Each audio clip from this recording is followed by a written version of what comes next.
Switching phones on Cricket Wireless is a simple process when you follow the correct steps, and you can usually complete everything in just a few minutes.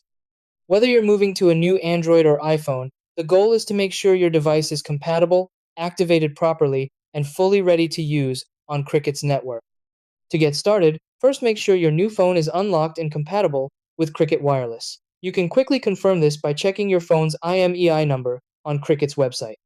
Once compatibility is confirmed, move your SIM or eSIM. If your phone uses a physical SIM card, power off both devices, remove the SIM from your old phone, and insert it into the new one.